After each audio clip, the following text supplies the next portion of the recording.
And welcome to I Protest. This is Donald Jeffries coming to you from just outside the swamp-infested Washington, D.C., as we do every Friday at this time.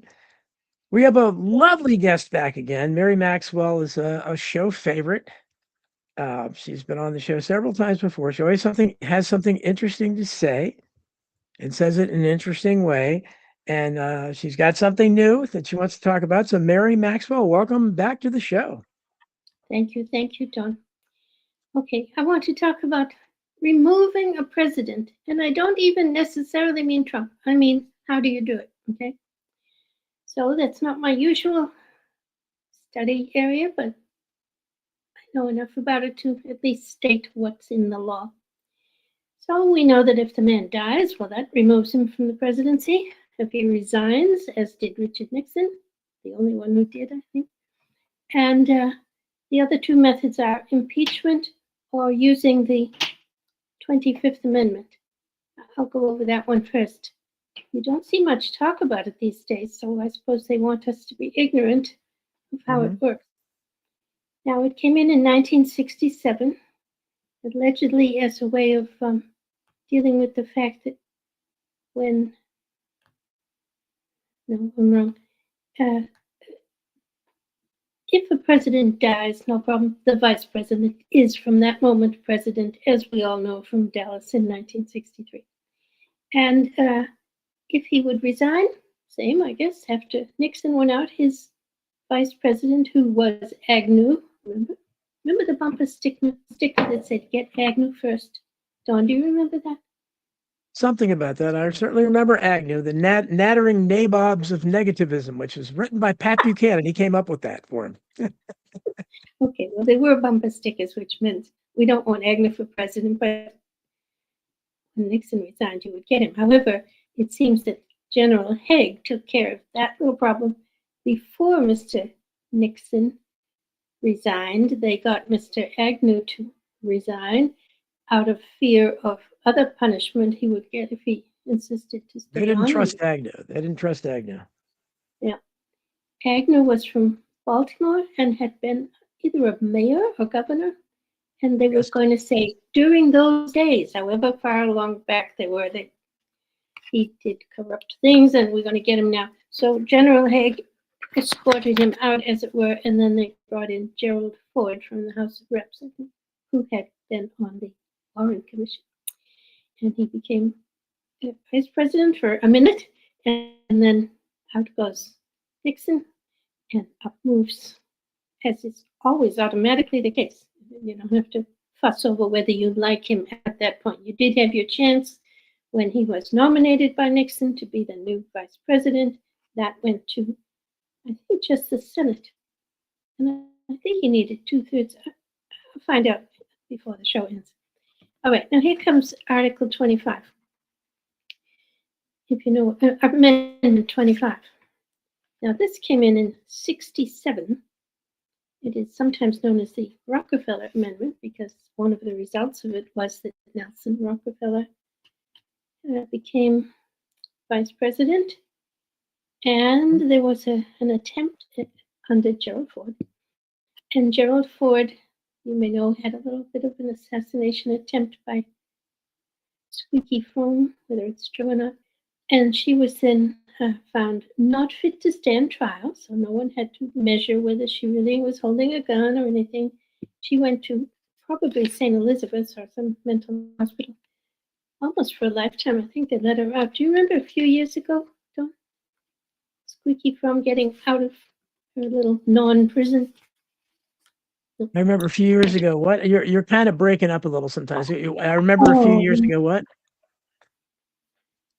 this is terrible if it's breaking up. I can try a different computer. How Because you much? were talking. I was straight. You were talking about. Was it Margaret Mitchell you were talking about? No, I was saying that once Mr. The president was now Gerald Ford, he got in someone under him to be vice president, but Rockefeller. then there was the assassination attempt by Squeaky Fromme. Squeaky Was that? Fromme. Yeah, first it was one. I forget the first one. Two attempts. First and then Squeaky Fromme. Yeah. Are we referring to Reagan as president or who? I'm I sorry. don't know. So I don't know if the squeaky from incident was against President Reagan. No, it was against Ford. Ford. It was Ford, dude. He It had I was, forget oh, the name. The first attempt was another woman that tried to kill him, and then from both female attempts. oh, okay. Now, as I just said, the upon the death or resignation, the vice president becomes president. He doesn't become acting president. From that moment on, he is the president. And Right. the one who resigned can't unresign, and the one who died, as far as we know, cannot undie. Right. Although these days you never know. Do you? I just want to say for a moment that there's a guy in Australia. I'm sure he didn't die. His name was Steve Irwin. Remember that? He was a crocodile specialist. Oh yeah, He had you a talk child. about the crocodile hunter. Yes. Yeah, They said but that a yeah, but stingray, maybe let's try because bit him. you are breaking up some, Mary. Can you try? Do you have another computer you can try? Because I'm going to try the other computer. yeah, Would because you you're breaking keep up too hold the much. show for while I do? Okay, sure. Go Okay. ahead and try. We'll handle it here. Well, I look at the chat. I see BL. I'm not sure what your name is, but you certainly said something. BL then underscore AYKE, the lake or whatever. He said Don is the coolest dude on the entire internet. Well, can't say anything much more complimentary than that. That's very nice to hear. Thank you. And Matthew Burns wants to know how I'm doing, my fellow soldier of truth. Good to see that. I'm not seeing a lot of the familiar names. I see some new names. Missing some normal people that I see here. Rocky USA 5, you were the first one in. Good to see you, my friend. UYY 1984.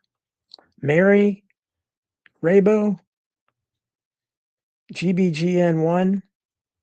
Good to see you. We're hopefully getting Mary back. If those of you who listen to the show all the time, this is pretty much standard procedure.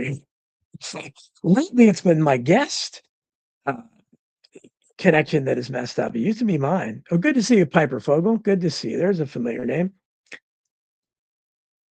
Raybo adores me, but still grieves for the squeaky. The squeaky chair is next to me. I still write in the squeaky chair, and it just I don't know. It was taking on a life of its own. It was getting too big for its but so this because not everybody. I mean, everybody liked it now in retrospect. A lot of people talk about even Jeff Rents, but he was one of the ones that complained about it. So and several people in the audience used to complain to me. So it is what it is. But hopefully getting Mary back here. We just every time. If you watch my interview Monday, my special show with Cynthia McKinney, you saw that we lost her a couple times and everything. So it seems to be the new thing now that the guest goes down. But I don't know what it is. Again, I'm doing this show by myself pretty much, so I don't have the capability to check these things out. I guess to the degree maybe some other podcasts do. But that's what makes it charming. It's it is what it is, and I think people have liked it over the years.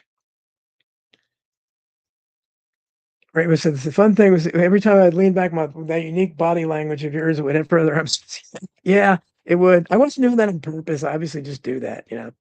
But my unique body language, yeah, that's true. UYY 1984 says, not just I protest. Every show that uses the meeting room format has technical difficulties through the show. Well, I'm glad to hear it's not just me. I mean, I see it sometimes on the bigger podcasts that I watch. They do have it, but not all the time. Piper Fogel says a great show with Cynthia McKinney. Yeah, she's really cool. As I said, it's sometimes you hit it off with people, and I keep talking about how this alt media of ours, or whatever you want to call it, the conspiracy world's very much like a high school social hierarchy, where everybody is aware of where they stand in the hierarchy, and they only want to sit at the cool table in the cafeteria, and they judge coolness by how many followers you have and how popular they perceive you are, not what you're saying, which I think is a really wrong-headed approach, but that's definitely the way it is. But Cynthia McKinney is a former member of Congress. She could turn her nose up at me, and from the very beginning, she approached me because my little WordPress blog. I mean, a lot more attention on Substack now. When I was writing just on WordPress, I didn't get much attention. And I wrote something about the Boston bomber, and she popped up on, as a comment there. I couldn't believe it. And since then, we just hit it off. We talked on the phone a couple of times, and we just click.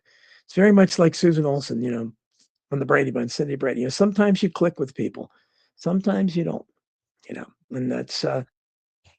But I wish that everybody, more people would look at it like that.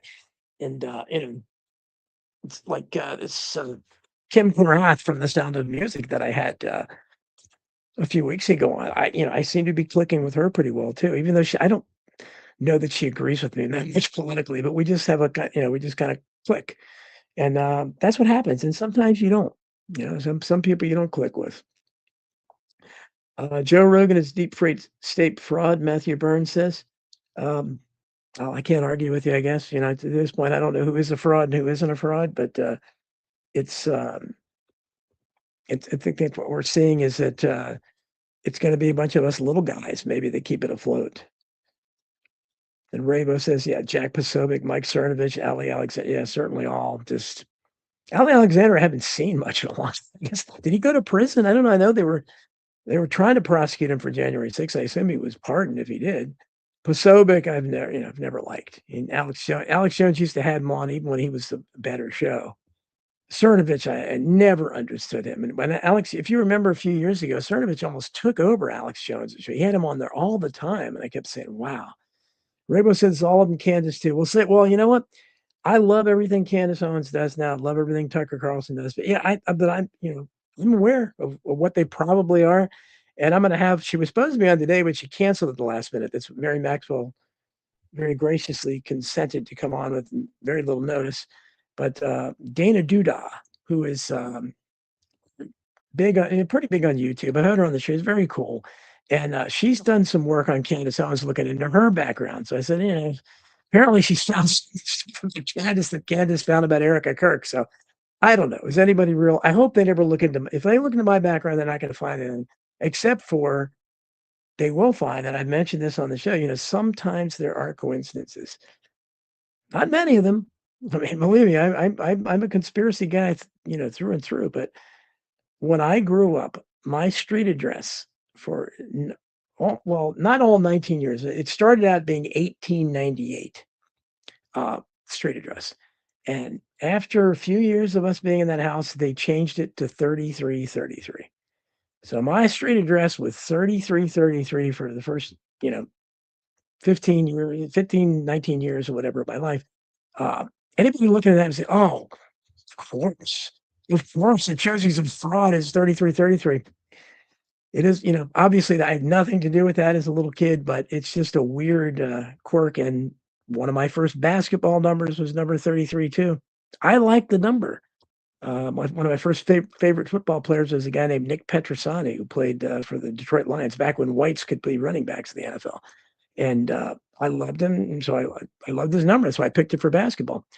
But yeah, I had no idea it had any significance of Freemason or whatever. Sometimes, we have to be careful not to get too dragged away with it. Matthew Burns says Charlie is still alive. Well, he could be.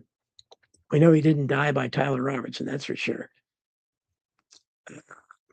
Rabo says, well, prostitutes know about something, you don't report it because you're self-preservation. Because yeah, I mean, if you're covering up something that you should, I mean, we shouldn't have to tell everything about, but I mean, like something like my address. But I'm just saying that because it doesn't matter. That house has been long demolished and bought by Mobil Oil years ago. They came through that area and built a beltway exit there. So we had no choice. That's when I found out the law of eminent domain. You really don't own anything. Larry Bird, number 33, Matthew Burns said, yeah, and I like Larry Bird too. So I guess what's that mean? I don't know. But well, and what's with Mary? Hopefully Mary gets back here. We'll see. She hasn't emailed me or texted me. Actually, I'm not sure Mary knows how to text, but she hasn't called me at any rate. So we'll see. UYY1984 says, is there a writer you disagree with ideologically but can't help but admire their work? Technically writing, God, I have to think about that. I don't know. Let me think on that. I'm not sure because I'm so tied into, especially now that I read just nonfiction. That's hard. I have to think about, a lot of the people that I loved as fiction writers. I found out that I didn't necessarily agree with their politics. Um, Here's Mary. Let's see. Mary, hello? Okay, you're muted again. You need to unmute yourself. Try to unmute yourself. Oh, movie speeches, anything. He said, "Well, I certainly, yeah, I love. I mean, I doubt Alfred Hitchcock was my agree with me politically, but I certainly admire his movies." Mary, can you hear me? I can't hear you. You're not muted, but I can't hear you. What is going on? Yeah, now you're muted. Now you muted yourself, but I couldn't hear you when. Okay, now you're not muted. Can you talk? But I can't hear you. Do you have it set for your microphone and the volume up and everything? Piper Fogel. Well, Piper, that's why we tried to get a different connection for her because she kept breaking up, so you weren't hearing every word.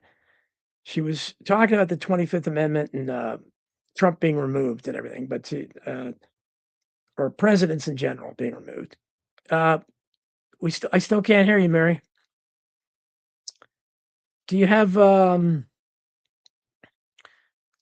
well, at least the other connection we could hear you. Maybe you can go back to that and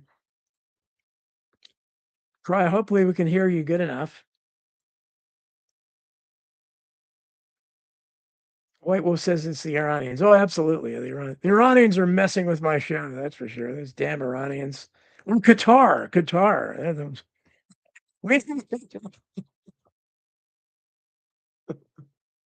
See that the Iranians are what is it? The Qatarians? I don't even know how you would say that. Yeah, you're muted yourself again, Mary. I guess try the other connection you were on. At least we could hear you somewhat. We heard most of what you were saying. And maybe move closer to the microphone when you're on that connection, because now you're not muted, but I can't hear you. Okay, well, I'm not sure what happened now, Mary. Mary?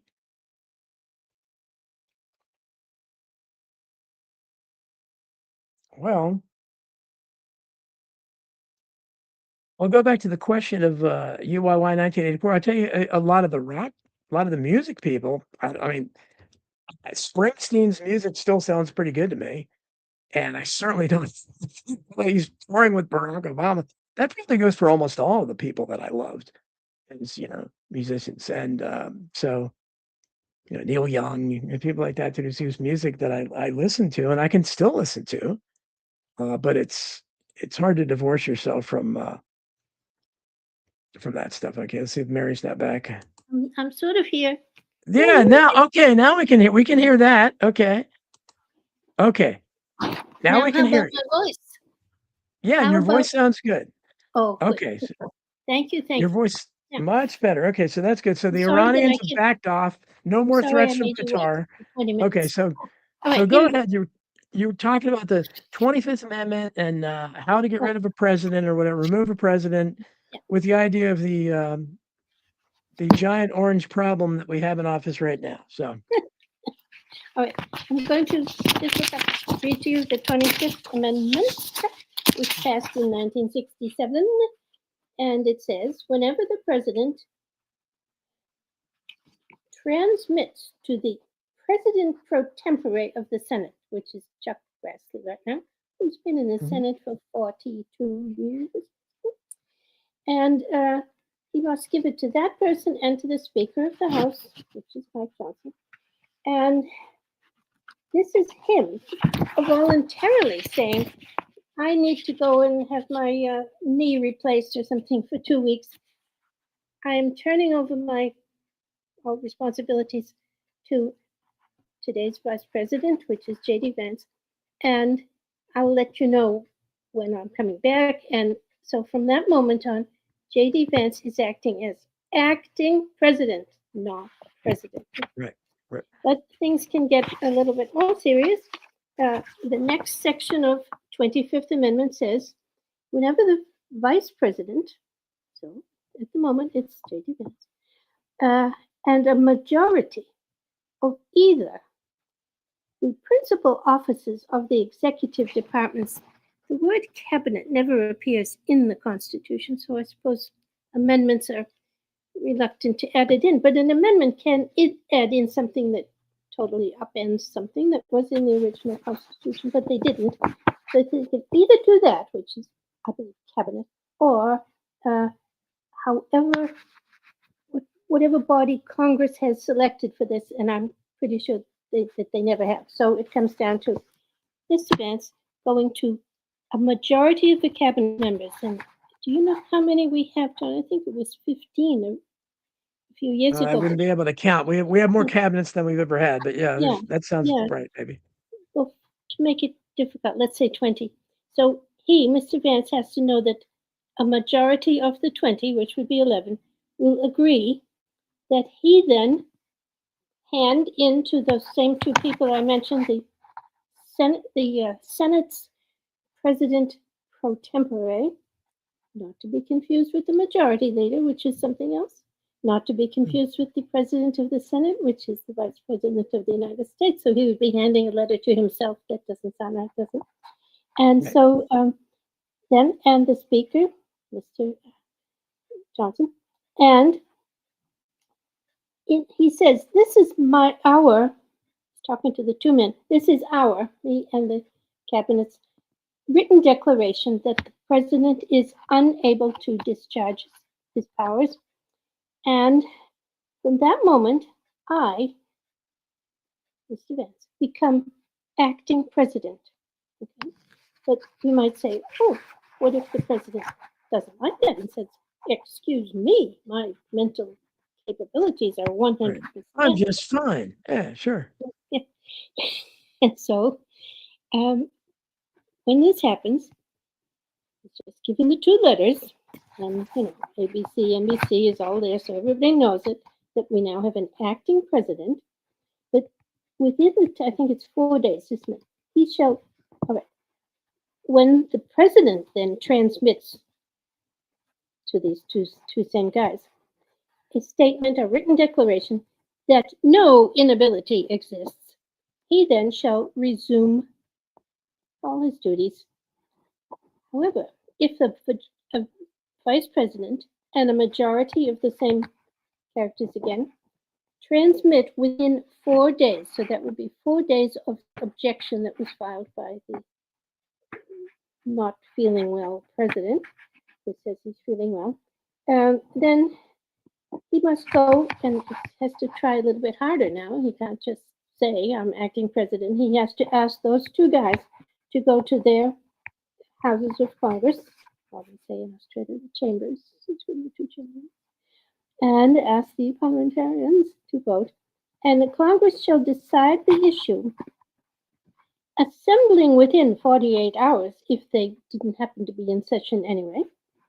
And when they get there, they have 21 days after the receipt of that letter from Vance, because the letter from Trump, they don't answer to the letter from Trump. They're answering, as it were, to Vance's statement. No, he really is unable to hold the office. And if after Congress is required to assemble, then they must determine by 2/3 vote of both houses. And that's pretty hard to get, but that's what the rule is here. So if Mr. Trump, or whoever it was, any hypothetical president, comes back and says, you can't take my office away from me, it would require 2/3 of the Senate and 2/3 of the House. Right. To say, sorry, Mr. Trump, sorry, but this is the end, goodbye. And from that moment, it doesn't, the man who we put in as acting doesn't become president. He stays on until the end of that term as acting president. So we are never without a person sitting in the Oval Office. We don't, of course, we've known that since childhood. Exactly. Right? There are no gaps. What do you are you do you think that that this should be done? Do you think Trump should be removed under the 25th Amendment? Hmm. Well, that would give us Vance, who's, in my Mhm, opinion, has the same problems, but not the mhm. problems of the cognitive bit.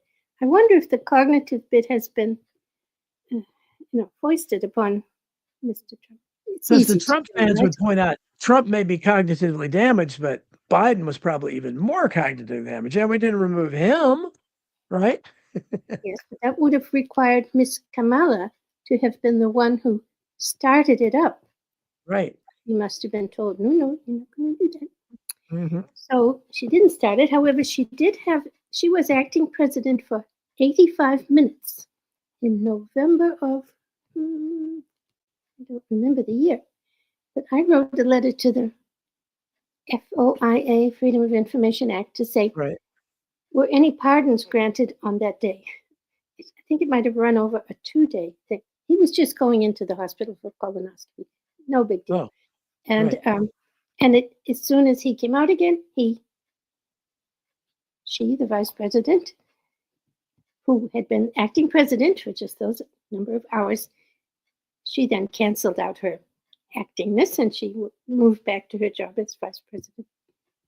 The only other person, Reagan did it a couple of times. Now remember, the rule came in 67, and Mhm. Reagan was in the 80s, so he was able to use it. And even George Bush the younger used it twice for the same thing, a colonoscopy.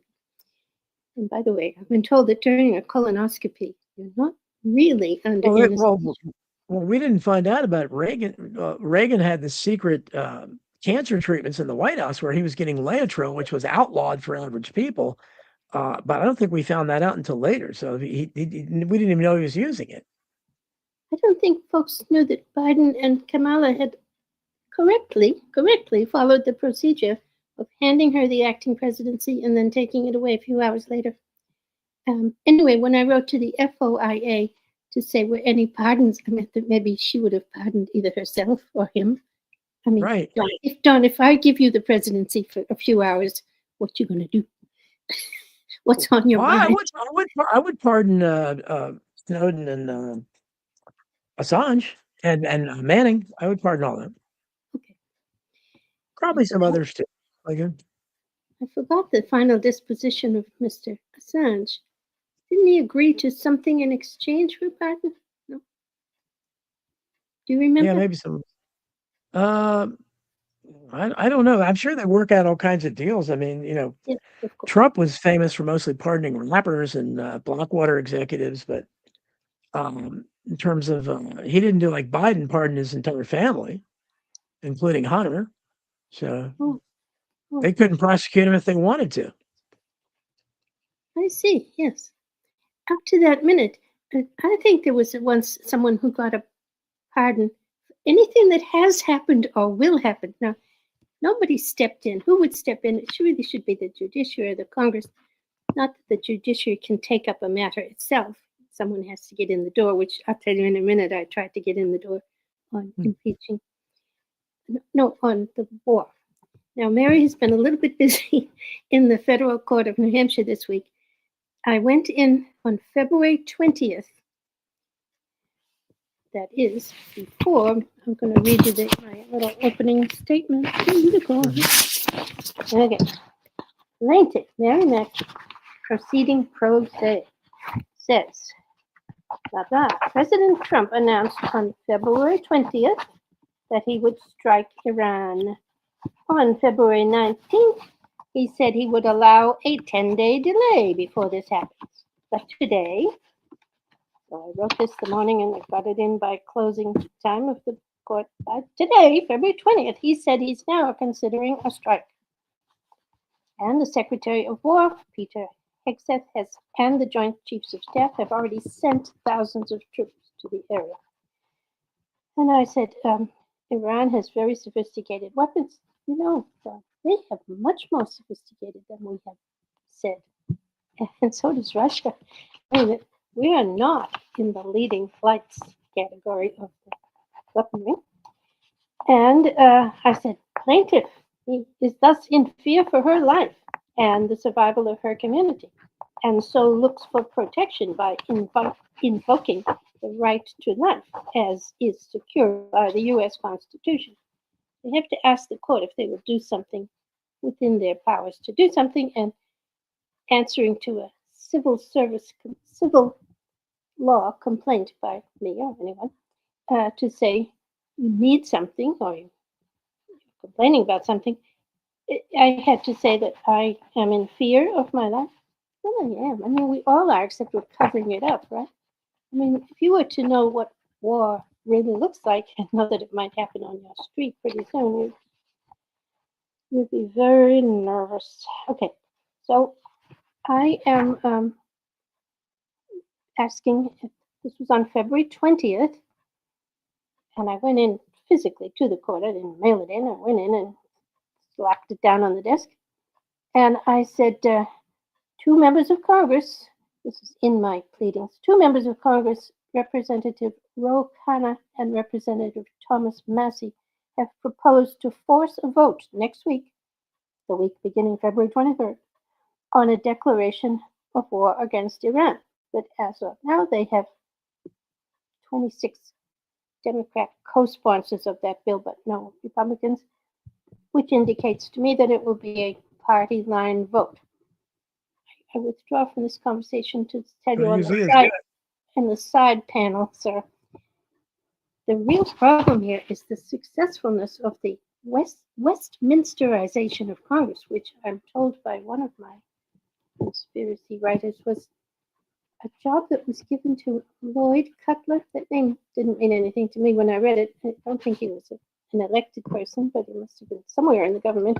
And he fulfilled the order that he was given to try to turn our government into like Parliament in England, where and Australia, where if the Labour Party in Australia wants something and they have the majority, it only needs that the head of that party, who happens to then to be prime minister, that's part of what is being the head of the party, and he can just make it happen because his loyal troops are not going to say no, and you know that the other side, even if they think this piece of legislation is lovely, they're not going to say yes. Everybody's thinking party loyalty, and I can't blame them because here in New Hampshire, I feel I go in and I file a perfectly legitimate claim, but I feel, oh, they're going to hate me. No, I'm a Republican. They'll say, no Republican would do that. Well, besides being Republican, I'm also human and scared, so I'm trying to do something. But do you remember, Donna, when we were young? I know you're about 10 years younger than myself. When we were young, you didn't even know which of your neighbors were Democrat or Republican, or which of your co-workers or anything. If your kids were in the Little League, some of the parents that would come to that meeting were Republican and some were Dem, and weren't separated. No, not really. Not really. What what they used to say, you don't discuss politics or religion. That used to be, now. I mean, it's especially with Trump. This is Trump. Trump is he's the lightning rod. Everything is around him. If it's you can't mention his name, and if you disagree on Trump, it's not going to go well. Yes, as I said, I am feeling somewhat inhibited, but not inhibited enough by the dislike or hurt feelings that I will arouse in some of my Republican neighbors. But you just said you're not supposed to talk about politics and religion, but nowadays, and for many years, you've read polls. So someone is supposedly sitting outside the people are coming out from having voted and said, who did you vote for? But in my day, they'd say, don't you dare ask. You were supposed to keep it a secret. But now, it's supposed to be all over your face. And so you must do what a Democrat does if that's what's written on his face, or you must do what a Republican does. This is a real problem. And of course, the media loves it, and it's really their baby because before a thing has even occurred, even several months ago, they're saying the midterms. I don't think people ever had used that word before, but midterms. And if Trump does this or something, then it will affect it. Come on. You cannot assume that everybody out there is going to vote a certain way. And anyway, as you may recall from a previous session of interviewing me, sir. The book Vote Scam is one word. VOTESCAM. Vote Scam by Jim Collier and his brother Ken Yep. said this was around, they published it in the 90s, but he said his research goes back to the 70s, that Yep. a group called, the initials were NEWS, so it looks like news, but this wasn't quite that. Yeah. It was a group, and I remember it had Catherine Graham in it, and it had members of each party in it, and they would sit there and really decide, down ballot even. Exactly. They just got. Down I don't know if they've changed that. They changed the name. It was Voter Election Service, and they changed. I don't know Yeah, if I something like assume it's still there, but yeah, I wrote about all that in Hidden History, and I contacted their daughter, Victoria Collier, who who was for a while was continuing their work, but then she got Trump derangement syndrome, and she argued with me. I mean, I had no idea. I wasn't thinking the Colliers were Jewish. I mean, it didn't. But she, said, "Oh, you used," because I had to use to write about them in Hidden History. I had to use the spotlight because they were the only source. They interviewed the Colliers and they ran Vote Scam as a serial in their paper before it was ever published. And she got so mad at me. I can't believe that's anti-Semitic. Why are you? I said, it's the only source for it. What do you? What else can I use? And she was so mad, she cut off ties with me. And then years later, I saw she was writing a thing attacking Trump about the 2020 election. There was no fraud ever. It's just a conspiracy. This was the daughter of the guy who co-wrote the book showing what a scam electronic voting machines are. she may be his daughter, but she nullifies that book. In fact, if I were Yeah, to write to her now and say, she may I does have now. Yeah, permission to yeah, copy 2 pages, she'd say no, I think. yeah. So I think someone got at her, shall we say. Okay. Now, back to the subject of who's voting for whom. Right now, oh, I was in the middle of my court case. So this was still only February 20th, and Mary's saying, dear court, I'm asking for an injunction, which the court can do. I mean, they never would, I guess, but they certainly can. They do it in small matters. They do it for people who they think they should do it for. And I would say, you, the court, would say, excuse me, Mr. President, but you do not have a congressional act of war. Right? You haven't been given the go-ahead. So you must not go to war. Now, he hadn't gone yet. This was February 20th.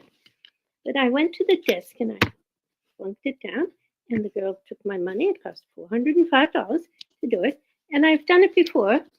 And she always gives me the summons form, which then I send to the creature. And the creature was Trump once, it was Bush once, it was whoever. And the creature, I'm really not trying to be put the person down. The person, the appropriate person to whom I am asking to have an injunction against, I must summon them for the court. In other words, I want to say, here's my pleadings. Now let's see your answer to that. And then they have to come into court in 60 days. Well, that's a very long time, but all right. So the clerk there did not give me what I needed to proceed. I said, all right, I'll come back at 3 o'clock this afternoon. And when I got there had been a big snowstorm warning that day. But they had already closed, or at least she wasn't there. And the other lady said, well, we'll mail it to you or something. Okay, that meant I wouldn't get it. They wouldn't mail it till Monday. I'll get it on Wednesday. But in fact, they mailed it on Thursday, and I got it on Saturday, after which point the war was in full bloom. I'm saying I was deprived of a chance to get in. I do these things, Don, like run for office. I do all sorts of things, more or less to say. I was going to say, because my audience is really jaded and cynical, and I'm pretty cynical too, but I have some hopium in me. But I admire you for trying. You keep going. You're going through the system. You're trying it. You don't get disillusioned because have you had any success with it? Because you really try. You're paying money and everything to do it. And how's the system working for you? Right. I'll have to tell you that I've been always defeated, both in my efforts to run for office and in my court cases. But I've never been discouraged, except the week after this affair. Of course, I realized pretty soon in the piece that they weren't doing the right thing. There was no reason not to give me the form. For example, you might think they said, "Oh, well, it says that it's a congressional requirement, but really it isn't." That's not for the clerk of court or even the judge to say. It's for the other side to fight me. When the day comes, he gets in there with me, and one of us wins, and blah blah. All right. But on another occasion, I shouldn't tell this. I'm telling you. The next week after this business, I believe it was 2 weeks. It was March 13th, just recently. What is today? Friday. So it was 1 week ago today. I goes back to the same court with another case, and this time, sort of unrelated, really. I was trying to his reaction to Mark Kelly.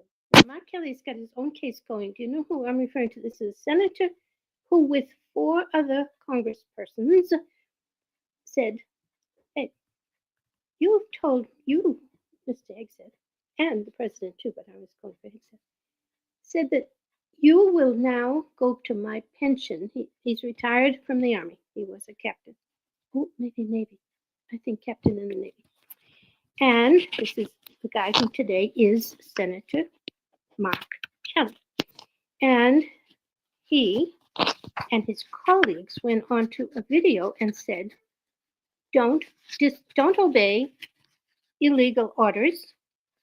It is illegal for you to disobey. Or words almost exactly like that. And he's right. That's true. So I goes in again to the same courtroom, the same clerk's office, and the clerks have more power than the judges. Okay, so I goes in and I said, "Here's my new case." And they said, "How are you going to pay?" And I said, "Well, I can either do cash or credit card or whatever." And she said, "Okay, you need this." Not the same girl. "You need this cover sheet." So I said, "All right, I'll have to go sit down at the table there and sit down and write the cover sheet." And when I was at the cover sheet, the strangest thing happened. I lost my nerve, or I lost whatever. And I didn't find it. I walked out. She hadn't taken the money. I think if she had taken it, I'd follow the money. I'd go with it. But, I hadn't invested in it. Not that I care. I mean, when I'm doing this, price isn't going to be the deciding factor. But so I'm over there sitting at the bench, and I thought, "What are you doing, stupid Mary? Come on. There's no hope." But, I don't like to say that. To me, there is hope. When there's a constitution, that's our weapon. The point is we don't use it. Well, it's bless you, because you're faithfully trying to go through the system. And it's amazing. And I think most of my audience thinks you're ridiculous for doing that because the system is so obviously corrupt. But what else? We only have 2 choices. We can either try to navigate the system, or we can overthrow it.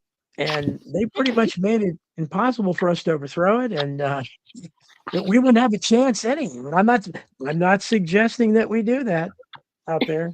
Thought You can police. suggest it in New Hampshire. In the state constitution, Article 10 says it would be absurd for you not to.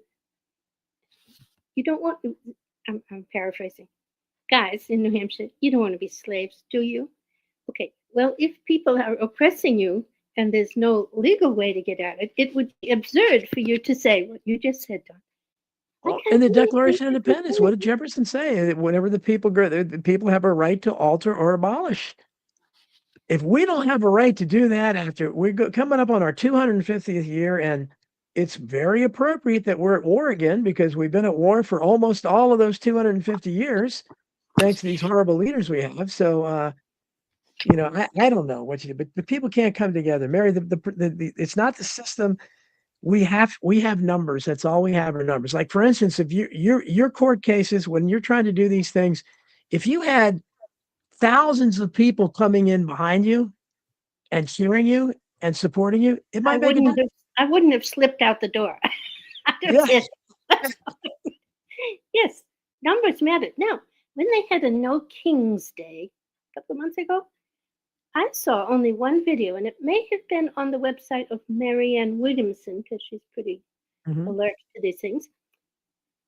She showed us, or somebody showed us, a huge number of people walking down the street in a few different cities, although possibly that one. Did you hear about it? It was called No King's Day. It might have been everybody's nationally supposed to come into one city. But next week, a week from today, on March 28th, they are holding a No Kings parade, rally, whatever you call it, get together in many, many cities, hundreds of cities throughout the US. So that if someone is able to merge a camera to show all these huge crowds, well, there you have your numbers, right? So they are, I guess, right to do that. And I personally would like to do, and I still might do a little thing here in Concord, New Hampshire, and call it the Republican No Kings Day, because we just assume it's the Dems that are making that happen, and that Trump is their enemy. But it should be the Republicans who are jumping all over the place when you have Pam Bondi as Attorney General, or when you have Mr. Trump as president, who don't follow the Constitution. My understanding of being Republican is almost the same as being a Constitution guardian type thing. And that's what I am. Well, supposedly, but this is the problem because Trump, as Trump says, he told himself he is MAGA now. So you can see the same people. He has gone against everything. He's done a 180 on every single issue. He's doing the exact opposite of what he said. And you still got, I don't know how many, but millions of people are supporting it. And they're going into twisting, oh, yeah, well, he has to go over there and jihadis. You know, I mean, what else? Hezbollah. You know, it's ridiculous. It's sad to see. And he's not following the Constitution any more than any other president has. We haven't declared war since World War II. We've been in tons of wars. Jeffries, I think you're a jihadi. I can tell. Yeah, I think so. I probably am. I don't know what a jihadi is. I'm as much a jihadi as anybody else is out there because I don't think they exist outside of the CIA and the Mossad, probably. Yeah. By the way, do you remember that when Tulsi Gabbard was a representative from Hawaii, I think she had 3 terms, maybe it was late in her piece, but she's still a young woman. This might have been 6 years ago or something. And she, in cahoots with Rand Paul from the Senate, put in a proposed piece of law that would say, it was called the Stop Arming the Terrorists Act. And they went so far as to mention, but not really get too rough on, the fact that ISIS, whatever that stands for, was not really there. And if anything, was being protected by Israel. For instance, if an ISIS guy was injured, he would go to the hospital in Israel. Yes. Which in our day was okay. Don, it's like our day, because I hope you remember these things. If someone was hurt, the enemy was hurt, you would take him, if necessary, to your hospital, because that's what you do with people who are injured, as long as he wasn't still flailing his weapons. Okay.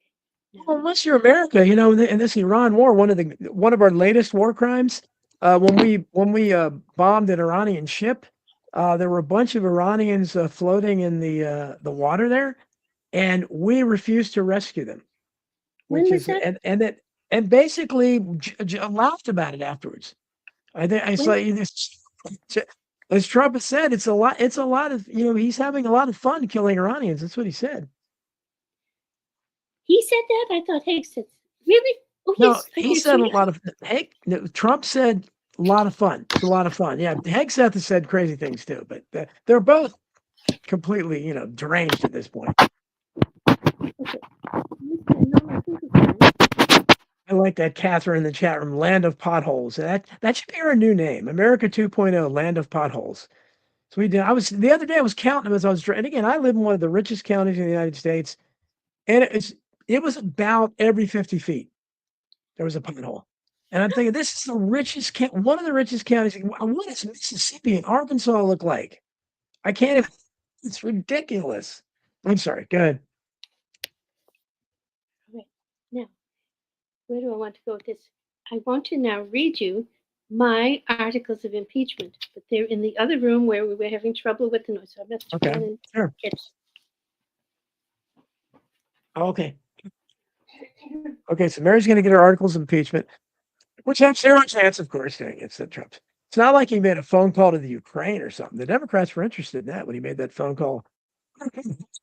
Any wrongdoing on the part of Biden? Well, that's wrong. But what he's doing now is perfectly cool. Okay, looking at good to see Jason Barker here, Brian and Deb McCarthy. I think Karen Carpenter came in at some point. Good to see you guys here. Still missing some familiar names. I'm not sure. Maybe I'm disappointing here. The old favorites are either not in the chat room. Maybe they're listening. Mary's preparing her articles of impeachment here. Mary Maxwell is she's unique, but I think she's very cool. And she tries. I said, look at her, how many times she goes into these courtrooms and do stuff that. Good to see you, NMQ. Thank you. I appreciate everybody who's here. Okay. And Raybo is being particularly Raybo. I would say we do nothing. I do nothing to chat room comments. So I don't know what's happening in your comments. I have no ability to do that. Piper Fogel says the Persian people are different from the Iranian Islamist regime. Piper, I don't, I can tell you about. I have my sister married an Iranian, so I know a little bit about Iran. Lived there for many years. Again, at this point, I don't believe anything anybody says that our government and media tell us about any other country. I don't know. I don't know how bad or good they could be terrible. I don't know, but I just know we're lied to all the time, so I have no reason to believe them. UYY says you notify me. Did I have an airtime? And that may be why somebody goes, didn't have an airtime. Okay. All right. Sorry about that. I don't know why it wouldn't. Okay, go ahead. I'm sorry. I'm taking off a side view here to say there's some Vote scam. Woman. She might be in New Hampshire. She's starting something up for the young. This called Go for Books, because they've been told, oh no, books are not cool. You must use these other electronic things. No. Yeah, no. Books are a source of great joy. In fact, who but you would know, Don, both from reading them and writing them. Books really turn you on, right? They turn me on. Mm-hmm. Anyway, I'm going to just show you about 5 or 6 that you got to get everybody in there. That's the vote scam we talked about by Collier, yep. In which he shows unbelievably how the media had control over the election. They would decide whether to give the state of Montana or something 32,000 for Smith and 44,000 for. They decided it. It had nothing to do with whether you had pulled a lever for Smith. Yeah. Here's another one. This is just hot. How can something be hot when it's by long since deceased Hannah Arendt? I'm sorry, all her books are hot. She was probably America's major intellectual among the female clan, anyway. And it's called Crisis of the Republic, but she's got one on totalitarian. You know what I'm trying to say? That word. She's got one on revolution. Now, here's another one that's really fun to read. Can you see the title? It says, Execute the Laws to Restore the Republic. And it's written by Edwin Vieira. And I called him up a few years ago on the phone, and he sounded very frail, so I don't imagine he's still with us, but he was with us when he wrote that, and he knows his Constitution, and he's going to make it work for you. And we have a book here, which, the guy that comes onto the screen and says, I love you, Mary, the guy? Okay. The first person who comes on today and says, I love you, Mary, will get. Yeah, I'm trying to remember who was it that loved you. God, he may be someone that I haven't seen for a while. Who was that? If you love Mary Maxwell and you're her secret admirer, jump in the chat and tell me. I can't remember who that was. I remember he always said that. Oh, I think it was Honest John, who I haven't seen. Honest John also loves my shirts a lot too, but he loves you. Okay, well, whoever is the first to say I love you, Mary, will get a free copy from me of Madison's notes. Because I know you're not going to go buy it, right? Nobody's going to buy Madison's notes. Well, if they're it's a lot of reading for an average American today. I'm telling you, it's interesting reading. But now here's another one, and this is by Whitney Webb, who is magically qualified. Boy, oh boy, does she do her work, huh? And she's got 4 kids or something. She's raising little kids. And so anyway, this is her book, and it's about this guy. Great. Okay, here's a boy. comment for you, Mary. This Mary, this so is sweet. If you would go to the Raybo rain, Raybo from the land down under says Mary's so sweet. If Rainbow, she were going out in the rain, Rainbow, she you would are the she would new recipient of Jet she Madison's would note. probably melt. She's a sugar cube. Raybo comes from Australia, so he's from the land down under. Now, Miss Whitney Webb has done 2 books, Volume 1 and Volume 2. See how thick they are, and it's Yeah. detailed about, I would say, mostly the fact that the mafia runs our government, right? And in fact, a certain president, who I will leave nameless, says that he was, well, he doesn't have to say he was, he simply was. Oh, Raybo, I'm sorry, Raybo, I got you mixed up with don't Raybo. I thought you were in Australia too, though. Oh, are you Okay, he's in Australian? Arkansas. I'm sorry, Raybo, I got you mixed up with Harp. For some reason I thought you were an Australian too. So he's from Arkansas, maybe. He's a Southern boy. Okay. Well, I'm hoping to get back to Australia, but hasn't happened at the moment because we have a few little problems here. Do you think the war would just end nicely? It might, it might. What do you think? You Don, think the war is gonna? You think this war is gonna end nicely? I don't see how America can get out of it. Certainly not win anything, but at this point, I don't know what they can do. I mean, gas is going up 10 cents a day where I'm here. I mean, it's every time I drive by, it's another 10 cents, and food prices are rising. Everything. The stock market has lost over 5,000 points since Pam Bondi bragged about it being over 50,000. So, it's all, I don't see anything. I don't know how anybody support. It's just so stupid, and it's all for Israel. And the fact anybody can say it's not, but some of them are. My friend Naomi Wolf. Naomi Wolf was my friend. She wrote the foreword behind me to Survival of the Richest. She invited me to her big book signing a couple years ago in D.C. We were thrilled to go meet her, and she probably, I'm sure she doesn't think I'm her friend now because her Jewishness is kicked in. And she's defending what's going on. It's an art Zionist. So many of them like that now, and it's a shame because it's so dumb, and we have no interest at all there. And it used one of Trump's favorite words. This is a disaster for us, and I don't see any way we can. I don't know what he can do because he can't. He has to claim victory, and Iran is defending itself. It's not going to happen. I don't think. I think what we should do is apologize. We made a mistake. A certain person made a mistake. Trump's going to say that? I don't think any American would ever do that. You remember when in 1988, and I bring this up a lot now because just to know some of the things we've done to Iranians. In 1988, we shot down an Iranian airliner and killed 290 people. And we denied it and tried to blame it on the Iranians. And George H.W. Bush was the president. Yeah, but lost. Yeah, he shot down the Iranians shot down an airliner of ours. And we denied it, just like we're doing with this girls' school that we killed 150 kids at. We're saying Iran did it. That's what we do. We just claim they did it. And George H.W. Bush was the president. He said, Americans don't apologize. That was the thing. Americans don't apologize. So it doesn't matter what you do. We don't apologize. Now, I'm going to read you quickly my articles of impeachment. So who am I to make? I'm nobody. I can only give it to my congresswoman.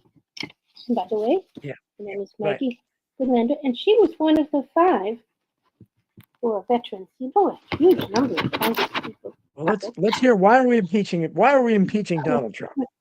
The 4 articles handed over to Ms. Goodlander in case she wants to use them. Of course, she doesn't have to use them. She could write different ones, but here it is. Article 1, regarding Venezuela. In his conduct of office during recent months, President Trump has failed to protect the Constitution. He has twice made war without seeking Congress's consent, as is required. In November 2024, he invaded. Oh, I'm in 25. Shoot. Oh well, typo. In 25, he invaded Venezuela and kidnapped its elected president. This war has enabled the U.S. to steal the resources of that country. Doing regime change in Venezuela may have been instigated or guided by billionaires in the oil industry for their own benefit. They have no formal accountability to the nation. And the attack on Venezuela is causing other nations of South America to see us as a bully as if he didn't always do it. I don't know if you've read a book by Mm. Gerald something. He lives in Vermont. Name of the book is Thy Will Be Done, but he means Thy Will. Nelson Rockefeller, who apparently ran that practically that whole continent, and the reason why he's putting it in religious terms is he said he was aided in his efforts by the evangelicals, who I assume have just been sort of brainwashed into whatever they're told to do. They do. All right. Article 2 of the 4 articles of impeachment regarding the New World Order. There is some reason to believe that the U.S. president's directions are coming from the globalists. The globalists' work over the last half century has included negative influence on children's education, an attempt to disrupt normal family life, cancellation of free speech, a diminishing of the value of the environment, and so forth, all for the goal of making citizens become slaves, impotent to challenge the powerful. Well, if I was the powerful and I were trying to run the world, that's what I would do. That's what you have to do. You have to prevent any of the normal sources of power from coming together, such as families. Okay, new technology is putting us under mass surveillance that erodes our dignity. Just think of how our dignity has gone down since 2010. And radiation that may alter our brain. Have you heard about G6? The sending of United States military into cities, which is wholly unconstitutional, is a harbinger of martial law. Already some concentration camps were built, justified by the COVID pandemic, which has since been proven to be a sinister attack on us. No president should be a party to such abominations. Okay, Article 3 regarding Iran on 28th February, blah, blah, started a war, blah, blah, undertaken at Israel's prompting and is apparently proceeding in partnership with Israel. The president's son-in-law is deeply involved and possibly acting for the president. Oh, this is acting president. Right away, the Iran war has forced two major powers, China and Russia, to consider what they should do next, as their welfare has been jeopardized by this activity. Several Middle Eastern countries have already been attacked because they harbor our military installations. For example, the United Emirates, the city of Dubai, has suffered a bombing. I guess it's true. You know, John, when you see these days and these nights, these little clips, are they real? Are they real? I mean, is Tel Aviv in ruins, as somebody says it is? I don't know. And you could see the Dubai landscape with all the skyscrapers, and then boom, one of its tall buildings is blowing up. But you don't really know. Isn't that awful? Okay. Our ships, including a $13 billion aircraft carrier. Imagine creating something that costs $13 billion. With 2,000 sailors aboard, they must be pretty pissed off, don't you think, Tom? They're sitting in the harbor, unable to get to various U.S. refueling stations. As far as I know, they were dependent on where they could land in any of those friendly countries like Qatar, they call it. You know, today is Eid Mubarak. Today is the end of Ramadan. I used to live in Muslim land for 5 years, from 88 to 93. Not when I was 88 or 93. Sorry, I'm not that old yet. 1988 to 1993. And I can tell you, I couldn't see anything wrong with them. To me, they were just the most normal people going. In fact, they were a little bit more polite and refined than certain others that I know.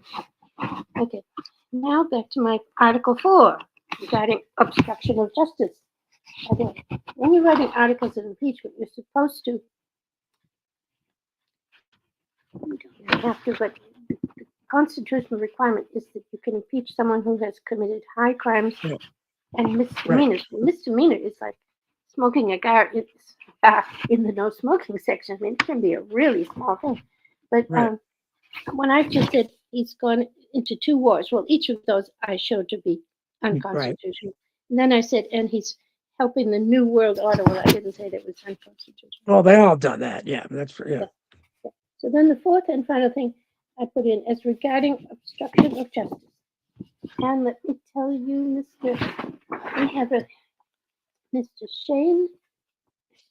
Shiri Fainbar, who is a in the House of Reps from probably Michigan, and he came out with a lengthy article, and he put it in, I think, April of last year, with all kinds of things, including obstruction of justice, but that was sort of before the Epstein thing.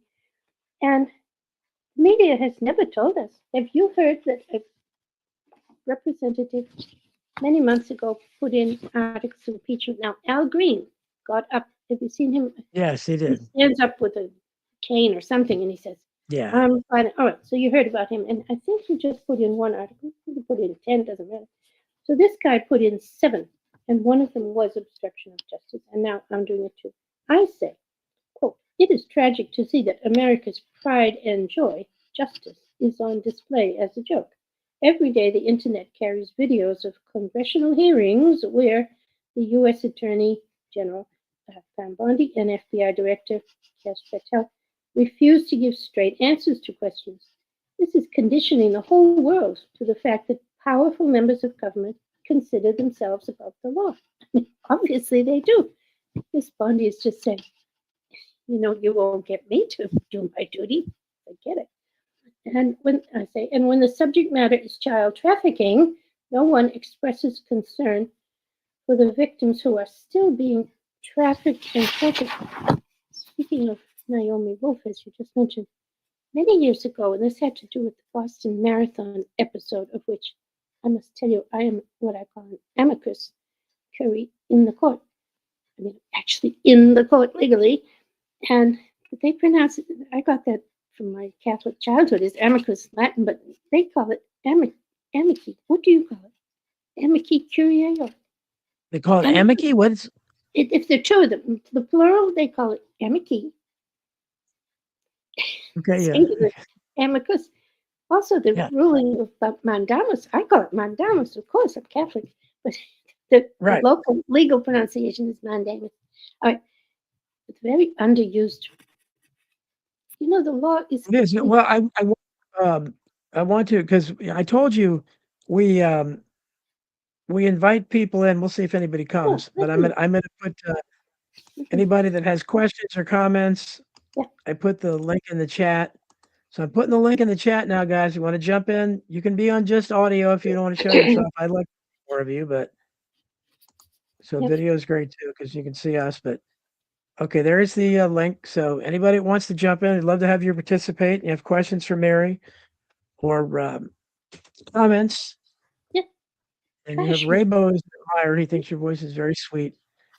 I have had her on several times, Rainbow. I think she's been on about I don't know how many times Mary's been on the show, but she's been I on don't know, maybe 5. 5 maybe. Yeah, she's been one of the more frequent guests.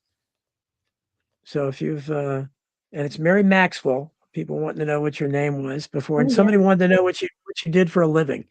Okay. You heard me What did already you say do what for a living? Now we know you're busy bothering the government all the time. But what did you do for a living? That's what I do. I must tell you, this is going to sound stupid, but I'm telling you, you should understand. Yes. There. In the 20 years that I was married, my darling husband died in 2000, so that was from 1980 to 2000. I was a wife. That's what we did for a living. I kid you not. Yeah. To be a wife. Housewife. Yes. But he was sort of a member of the community of some standing, so it was expected among the other wives of the similar men that I was not going to be running out to have a job, and I didn't. Of course, I was at home when he was at work all day. I was at home writing, so that is always my thing. And I've now published 22 books, but most of them, I remember in the early days, they would be rejected because they were on sociobiology, although 4 university presses actually managed to put me out there. I'm on the shelves of libraries, but only for my stuff before 1992 when I was doing sociobiology. But now I get, of course, routinely rejected. There'd be no point going to Harper's, would there? Would you go to Harper's with a book? Where do you go? Who's done your most recent books? Who's done my most recent book? My publisher? The last one was my most Skyhorse has published 4 of them. They published the last one, American Memories. That's almost half my books. But yeah, I've had to go to several different ones. Yep. So here's my now for most of my 22 books, they're just on Amazon, and they're 22 also books. That's impressive right there. 22 books. free giveaways. But I'm not going to tell you the website at the moment because Oh. you might go there and then you won't be listening to this Yeah, conversation. you're not making any money. It's hard to make any money off many if you don't give them away. But I made one time 2,000 British pounds on one of my books. The publisher just gave it as an advance, and there was never anything after that. But since then, you could say I get about zero. And the one of Kennedy, right now, when I'm supporting this man, who I'm sure is the correct son of the president, the name of the book is The Historian's Tale. And every day he, on his website, is told that he now has 83,000 followers or 90. He's gaining all the time. But the sale of my book on Amazon about him doesn't sell. So I think, well, it means either Amazon's holding back the money from me, but I don't think that's the case. I think they are telling him he has, Facebook lists for you how many followers you have, but who's to know? I think they're telling him to shut him up. So just, hey, everybody loves you. Don't worry about it. There you go. You got 83,000. mm-hmm. I don't think he has 83,000. All right. And here's my latest book, so late that it is hardly even published yet. Constitutional kiosk. Okay. Oh, the Constitutional Kiosk, I will explain in a moment. And underneath it says, what to do when government is anti-law. Well, certainly government is about as anti-law as you can get. And so I give you a way to fight back. In my way, shall I say it now? Or we're waiting. Two people are chatting. Are they in? You're in the show. No, we got more than that in the chat room, buddy. Guys, again, people love this idea when I first did it, and I don't know why. Jump in. If you some of you are asking questions in the chat, it's great to have you here. I mean, you don't even have to show yourself if you don't want to. You can it's like a phone call. But we love to have this. I usually like to have the second half of the shows now, having people jump in and question. So we love your participation. I like to make this a populist show where the people are part of it. And people usually like that. But Tony, I'm sure you have something to say to Mary. Mary she's written 22 books. She was a housewife for 20 years, and after her husband passed away, she started getting politically active, and now she's going down she's going to her local government and state government and filing Freedom of Information Act requests and doing a lot of stuff that most of us probably should be doing, but I think most of us are too cynical to do it now at this point. And you keep doing it, which is amazing, I guess. By the way, when I lived in Australia, which was for half of my life, yes, you're in Australia. I couldn't then run for office because being American born, they did have parliamentarians who were from everywhere, and then they quit. I think it was around 1990, and they kicked out. I think they kicked out the ones who were there. And the new criterion was not exactly where you were born; it's to whom you hold allegiance. And my own member of parliament at that time, he was Greek, and he hadn't ever been to Greece, I don't think, but they worked out that through his father or something that he was obliged to Greece instead of to Australia. And I don't think they kicked him up, but he didn't run again the next time. But it's amazing. I was definitely not available to become a parliamentarian over there, but theoretically I am here. A little bit old for that job now, but still. All right. Now I can bring in your thousands of chatters right now by saying, how about this, guys? Instead of having an anti-king march, they want you to pretend that you are king. Never mind if it happens to be Trump on the. But anyway, if I were king, and this book is edited by Alana Freeland, who is a genius. She's marvelous. Every man a king. Huey Long. There you go. My favorite. Okay.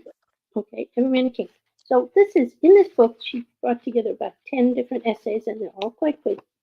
In which, as she says, you have been elected king of the USA by a supermajority of the popular vote and have the support of the masses and a mandate for change. You have full authority to do what you want. What are you going to do? So, and these people write in. Some of them use fake names, but okay. They write in and they say, I would do this and that. We should say it, even if it's pie in the sky. We should say we should teach all children proper mathematics instead of fake mathematics. We should teach all kids to write cursive Imagine not being able to pick up a pen and write a letter. I know you can print a letter, which you They can. stopped. Mary, one of my when my kids were in school, which is well, they're they graduated in like the teens, but um, I was so mad at them when the schools they don't teach cursive anymore. They don't Oh, teach it, and I kept trying to say, why aren't you teaching them cursive? And they won't do it. So I would help grade papers with the teacher, and this is a bunch of chicken scratch because they're all just printing everything and barely doing it. And it's something beautiful about cursive, especially when you have a good, a great penmanship, which I've lost my penmanship, but it was pretty good at one time. yeah. But so I agree with you. That's what I think that would automatically slow you down and make you sound better when you have to take your time writing in cursive. I think.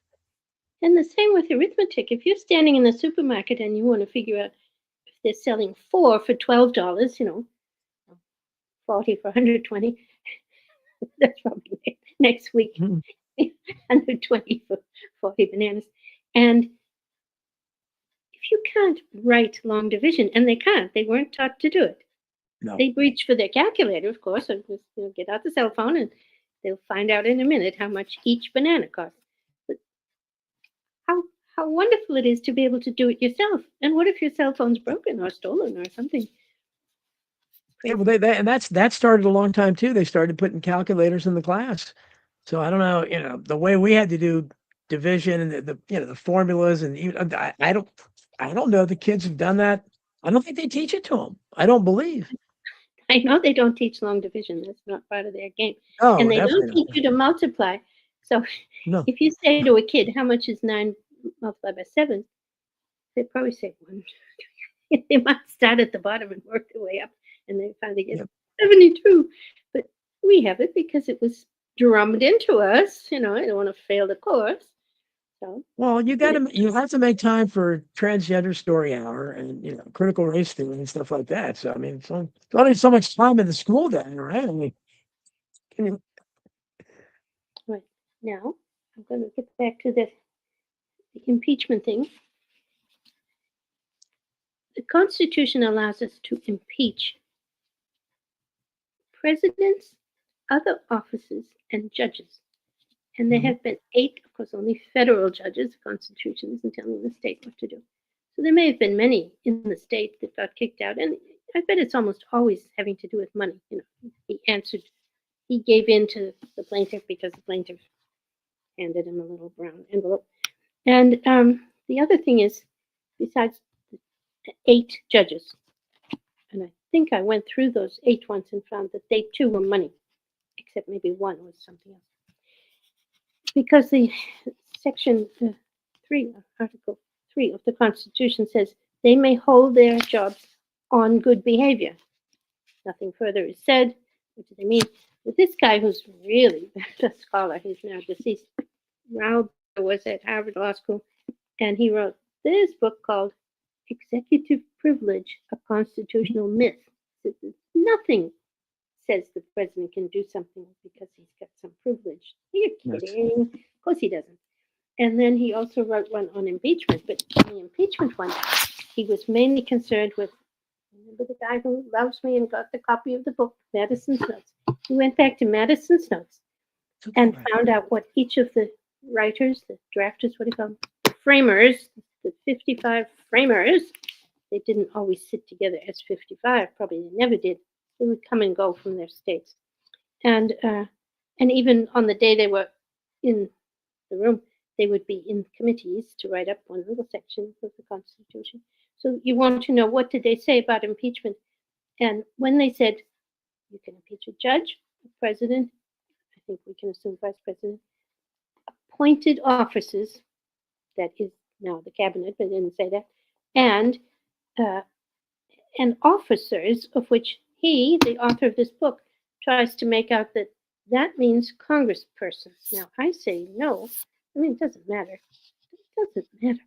That all this business of sticking to the original intent of the framers, it does help. You should go and look to see how they were using a word. After all, the word is now there in concrete, and we have to obey it. So if you can find a different way to say what is what it meant, that's important. But he goes by there and says when they said officers, they didn't exclude congressmen. Well, I don't know. I think we call them our elected representatives. And I'm just saying he's so devoted to doing everything a certain way that he can always find plenty of literature, like the many people who commented. There's a book called Ratifications, but it's also on C-SPAN. The lady's name is Pauline Meyer. I think spelling it Meyer. I'm not sure. She's now deceased. But she goes on for 3 hours, and it's perfectly entertaining. Don't worry, guys. You won't fall asleep. You won't be disgusted. It's wonderful. She's just talking about what happened when the Constitution was sent around to the 13 states for ratification. And those people in the audience, they not only knew long division, and they could write cursive. Oh, could they write cursive? But they also understood all these problems that were in the Constitution. I think today, if you went down the street to the local supermarket and looked around for young people and said, "Come over here, I'll give you $50 if you'll comment. What do you think of the Constitution?" I imagine they would say, "Well, gee, what is it?" What's the Constitution? Which is too bad. This is two things of our Constitution. One, it is the law that is enforceable. Yes, it is, said Mary Maxwell. Well, Mary, I tell you, probably more than half of my audience, and it pretty much includes me now too, would not have supported the Constitution. Most of us prefer the Articles of Confederation. We think they actually were better. I mean, the only thing that made the Constitution palatable was the Bill of Rights and the separation of powers. And as you noted, now we have executive privilege and all that nonsense and imperial presidencies, but you had judicial review from the beginning. Judicial review. So you just had, for instance, the one of RFK Jr.'s notable accomplishments that I can figure out that he's actually was able to get done was to cut the number of vaccines from like 80 something to 12 or something like that. Federal judge just overturned it. That's judicial review. They do it. Trump's executive order against birthright citizenship, which was good and long overdue, federal judge overturned it. That's judicial review. That's not what the founders and Thomas Jefferson argued at the time. This is not what, no, this is what we intended. But John Marshall usurped it right then. Nobody's looked back. Now both sides support it. They just hope they get a sympathetic judge, and it should be dependent on one judge. Look what happened in California in the 1990s. Prop 187 overwhelmingly voted to deny government benefits to those who were here illegally. That was the way to solve the problem. Federal judge overturned it. That was it. The will of the people supported all those millions of people that voted for it. But nobody talks about this stuff. It's with judicial review, it's impossible to get anything done. If Trump had been sincere and wrote a bunch of great executive orders, which I don't even know if they should be allowed either, but doesn't matter. The court will just same thing with referendums as they did with Prop 187. So it's there. I'm putting on my black pill thing for a second. That's my black pill hat. That was a state affair. By the way, what would your Articles of Confederation have done to prevent that kind of thing that happened? You just said to RFK. What was in there? The government would have never gotten that big because the Articles of Confederation, what was great about it, and that's why Patrick Henry, he said, "I smell a rat." He wouldn't go to the Constitutional Convention because the Articles of Confederation were very, very loose. They considered every one of those 13 colonies a sovereign state, sovereign nation. And they just, okay, we'll get together as a loose confederation. We have a very few common interests, and we'll have whatever central government we have is very, very, that's why the president they had before the Constitution was very weak. I think you had 6 or 7 presidents before, I know one of them named Hanson, before George Washington. Nobody remembers who they were because they had virtually no power. They were figureheads.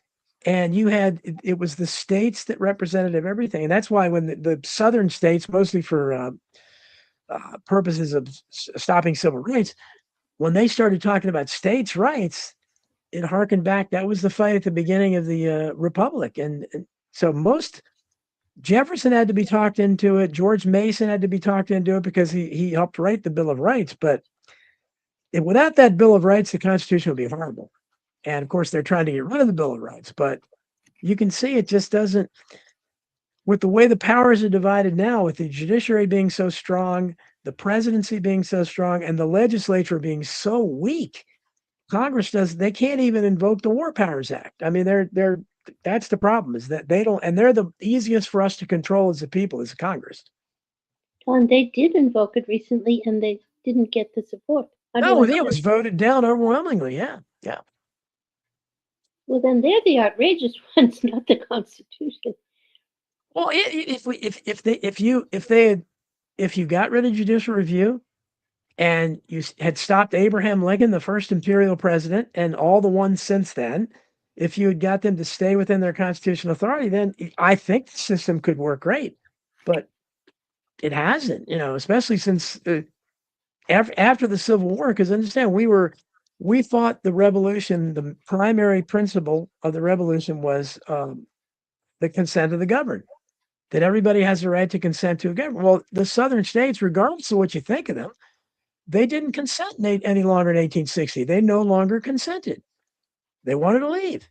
And Abraham Lincoln said, no, this is not a voluntary thing. You have to stay. And once they won and defeated them, after the surrender at Appomattox, the United States, before the war, they were referred to as the United States are, plural. Ever since then, it's the United States is, singular. So we became this gargantuan, gigantic government, and we've never looked back. And the whole consent of the government, that's why people talk about secession now. And it's, you remember what happened 60 years ago? And they're not going to let that happen, because they don't care about the consent of the government, which the founders, Jefferson, talked about it over and over again. As we said, the people don't like it. People everywhere have a right to consent to those who govern them. Our leaders don't think we do. Okay, I can tell you that I think it is legal, legal, legal to secede. Of course it is, because the Constitution is described as a compact. Compact is like a contract, and it says, hey, we 13 on the year 1787 are writing this up, and we expect it to be, fulfilled. And as soon as it wasn't fulfilled, 1798, when Fuji Bob must have been Adams came out with the Sedition Act. Yes, Adams, Alien and Sedition Acts, yeah. Yeah. And at that point, as you know, only the two states that went against it were Kentucky and Virginia. And boy, did they go against it. And then Congress dropped that Sedition Act without further fanfare, because I believe they knew Virginia and Kentucky could only win their arguments. Jefferson got rid of it as soon as he became president. But again, they revived them. They revived it in World War I with Wilson, and World War II. They used the same kind of thing, and they could do it again because they have precedent for it. Lincoln set so many precedents that when the January 6th people were held without all due process and denied everything, if somebody had gotten involved, the ACLU or somebody cared, the government would have just cited Lincoln, because he threw, 15,000. We don't know how many people he threw in prison in the North for opposing his policies. Again, without any due process. So they would just say, well, Lincoln did it. We're doing it now. That's why. I also note that after he died, and when the next president, who I think was Andrew Johnson, came in, he said he pardoned the rebels. Confederates, yes. And I'm sure he did that, because if he hadn't, and they fought it out. I think that's why they tried to impeach him, because Johnson was, he was a drunkard, but he recognized he had to heal the wounds, and that's why they went after him and impeached him, for no reason at all. Also because he objected to a lot of the overreach of Stanton and people like that, and the way they were treating the South under Reconstruction. How was he treating it? He was imposing it, or well, he reluctantly went along with it, but he tried to, generals like Sherman and Sheridan was awful in Reconstruction, just like he was in the war, and he was more like Lincoln claimed he would be. I don't know if Lincoln would have been that way or not, but That's what he claimed with malice towards none. We'll never know because he was assassinated, but he was. I think that's why they impeached him because he was going against, and they had effectively put Grant. Grant and Stanton had assumed control of the government under the Reconstruction. Stanton was just kind of a figurehead. And if you look at that, and my hero JFK, Profiles in Courage. He wrote one of the chapters. Was devoted to the guy who I forget his name, the congressman who was the vote that saved Johnson from being impeached. But That's been a so senator. I forgot to mention in my little presentation on the impeachment rules that a lot of people can get impeached, although they don't. The only ones in America that ever happened to was your one you just said, Andrew Johnson, and then not Nixon because he said goodbye. He walked out without waiting for it. And then the next one was Clinton, and then Mr. Trump, and Mr. Trump again. So it's rare, but even if it happens, it then goes to the Senate for conviction, and no one has left office based on impeachment. Right. You could say Nixon did at the threat of it, but anyway, because once you get over to the Senate, don't they need 2/3? No, Rabo saying numerous. You've already been impeached, and Mr. Trump was for whatever. The first time, never mind the second time. That was a joke. I mean, it was a bad joke. What I want to say about that, I told earlier in tonight's program, I told my fellow Republicans that they're going to hate me because I write articles of impeachment. However, when Trump did something that was supportable, I was right in there to support him, and one of them was January 6th. He was not the caller of the. Oh, of course, it was ridiculous. Yeah, of course. He wouldn't have the brains for it. Oh, Rabo, you need to read my books, buddy. He's talking about the Union generals were effing monsters. Crimes and Cover-Ups in American Politics, 1776, 1963, forward by Ron Paul. And my latest American Memory Hole, I got lots of detail on this on the Union atrocities. They were monsters. You're exactly right. Sherman is probably the greatest war criminal that I know of ever. He was an absolute monster, a demon. And read my books. I've got all the testimony. I use a lot of Southern sources for that, but that's part of the problem, Mary, is that you're never going to have a society that does good or is right or just when your secular saint is Abraham Lincoln, who I think is the greatest tyrant we've ever had. That's the man that we think is the greatest. And you have FDR, who was also awful, that most people think is great. Woodrow Wilson, also awful. Awful. Teddy Roosevelt, awful. That's who Trump is acting like now is Teddy Roosevelt. Teddy Roosevelt would be right there with him because Teddy Roosevelt wanted to annex everything and take over everything and lead the charge himself. I'll give him that. He wasn't a chicken hawk. But so that's the problem is when more and more people are awake on Lincoln, but not everybody. And more and more, first on some shows I've been when I talked about Lincoln at first, like they were just shocked. What? Hey, read the record.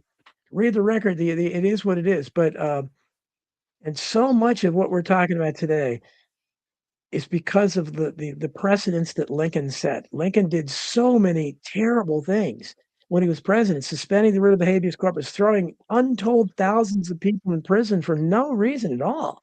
And I've got the testimonies he talks about in the book of these people that, somebody would report that they made a hand gesture that they thought was sympathetic with the Confederates, throw them in prison. That's what he did. One of the most shameful things he did, again, this is history people don't know, it's hidden history that I write about. Frank Key Howard was the grandson of Francis Scott Key. Lincoln threw him in prison because he objected. I think it was a newspaper publisher or something. He was, criticized policies. Threw him in prison. He threw him in the same Fort McHenry where his grandfather wrote the Star-Spangled Banner from. I mean, you talk about irony. You think there's not one in 50 million Americans that know that. I didn't know. Know your history. That's your history. And that's your hero. That's your great hero, Abraham Lincoln. That's what he thought of the Star-Spangled Banner. And most people also don't know. I've written a lot about how Thomas Jefferson, how Lincoln hated the founders and especially hated Thomas Jefferson. His law officer talked about how much of course he would. Jefferson believed in everything Lincoln didn't. The founders would have. Jefferson would have been a Confederate general. I mean, he was. Like it's so. Anyhow, that's. I'm sorry to take off on a rant like that, but and I want to put this. I want to put this link out here again. Come on, guys. We'd like to see somebody here. We'd like to get a call or a visit here for. I'm sure you'd love to discuss Mary. We can talk about anything. We're discussing everything. But I mean, people are active in the chat. Let's get somebody on here. I'm sure Mary would love your questions or comments. But I'm sorry, I didn't mean to interrupt you with my rant against. Go ahead. My little kiosk book. I want to tell you what it means. Yes. Because I'm mainly a student of sociobiology before I ever got into any of this politics business, we have instincts and patterns, and people throughout the world behave pretty much the same way. So even if they were given different cultural training, and they were, and we were, there are biological demands that are made. And one of them, of course, is to be secretive about if you and a few others around you have found a way to get money and you think you can get away with it, basically not stealing it, but organizing things in such a way that the money will go right to you and not to everybody, then you are going to keep buddies with those guys. And then the next thing you know, to be with your buddies, they invent a stronger way to push themselves, which is lethal for others. And so you say, okay, yeah, I got to do that. And the point I'm coming to is that in the original colonies, or the original founding fathers, I believe all of them, were given land grants by the king, right? And this is true in Australia. We call them graziers. So they were able to have a lot of grass for their sheep to be on. And we admire those graziers, but how did they get to be graziers? The king gave them a grant of certain acreage, huge. And so from that moment on, they looked prestigious, right? Because they're wealthy. But what did they do to earn that? They must have done something. Or the king might have been smart enough to say, I've got to set up any 10 men over there so that they will become the prestigious ones, and then I can pass my rulings through them and it'll be accepted. But in this little book by me, which is called The Constitutional Kiosk, and I haven't explained the word yet, but never mind, there are a few appendices, and one of them is written by William Scott, and he, I think rather late in life, just caught on to the idea that the framers, I know he was studying Ethan Allen, which is not somebody I've studied. How about you? Green Mountain Boys, wasn't it? Ethan Allen, the Green Mountain Boys, yeah. He was in Vermont, but he was, I think, fighting against, I may be wrong, it's sort of invaders from New York, invaders to their land grant or something. So he had to stick up for whatever he stood up for. This is Ethan Allen in the years around the time of the founding. And my friend said, and he doesn't hold this against Ethan Allen. That was just, he happened to be perusing that section of the library when he saw it's quite a bit of information that the entire, I remember, that poem by 18th of April of 75, hardly a man is now alive who remembers that day and year, which was about the Lexington Green, the first shot fired, or the Minutemen were coming to kick the British troops out of America. Well, he says, oh yeah, that's all arranged. And what the hell, it was on April 19th. I mean, I said the poem begins with on the 18th of April, but that's when Paul Revere saw his lights, one if by land and two if by sea. So from that moment, he got on his moped, or I guess in those days his horse, and he went running to arouse the people up to west of Boston, so towards Lexington. And at that time, and I'm just throwing in the date because, a lot of things happened. You know that the Oklahoma City bombing, I think that was April 19th, which is very biggie on the satanic calendar. So anyway, even aside from that, because my friend William Scott did not refer to that at all. He probably didn't know about it. Yeah, Mary, you have to move up or something because you're fading away. I think it's when you move away from the microphone. Yeah. How am I now? Yeah, that's better. I think stay closer to the microphone. I see. Gosh, one of these days I gotta buy an actual microphone so I can. Well, mine has problems sometimes too, but that should be it, I think. Yeah. Okay. Now the friend says, that all of our founding fathers, and I believe he looks most frowningly at George Washington, were Hmm. in on a game, and the whole game to make the Constitution was if they really had such foresight. But look, they didn't even have cars or know that there would be cars, for God's sake. How could they Of course. foresee so much? And the Industrial Revolution was sort of starting in England, sort of starting. You weren't having great urbanization, which is part of Industrial Revolution. And so, anyway, he says that those guys were acting on behalf of the king because the king needed slavery to continue for his own sake, though in his country it was outlawed, but he still had to have the market that went with it. And so that would explain, wouldn't it, our Constitution saying bold faced in it that if a slave runs away, we, the federal government, will. Okay, Well, we got twisted in here, Mary. hi, There you go. hi, Looking like he came right out of the ZZ yeah, Top studio. What's going yeah, on, Twisted? yeah. I'm headed to do some food pickups, but I was curious. How you doing, Mary? Fine. Um, Don, I was curious. What is your opinion on the recent attacks on Cesar Chavez? He's a populist. He was aligned with the Kennedys. Is this a smear campaign? Is it because You know, he was tell me he's what the attacks were. I saw his name mentioned, but I didn't know what it was in context. What are they attacking him for? so he's being attacked by the right and the left. They're taking his statues down in California. Oh, They're ending his holiday in Texas. They're calling it Farm Workers Day. But remember, really? he was for the American worker. Yes, He he was was. Hispanic, but he was for he was known Yes. to bust up. They would beat up illegal aliens that were Yeah. strike breakers. So I don't know. So they're alleging that he was allegedly a pedophile to some famous civil rights Hispanic woman who was his partner for many years, and apparently, in all the articles, he was like a Epstein of his time, is basically what they're trying to say. And I was Hmm. just curious because he's a populist. He probably lean a little too left for me, but in today's standards, he's like a MAGA guy. I mean, so I was just curious about your opinion on that, because to me it's a big thing.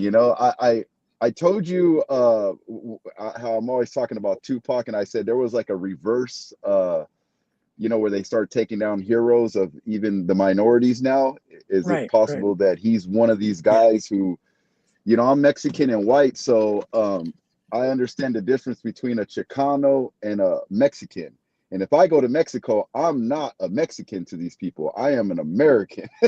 I Hmm. mean, so I don't know. What's your opinion? He was friends with Bobby Kennedy and Yes, he everybody. was. Kennedy was there. Yeah, Kennedy. I know Kennedy talked to him a lot.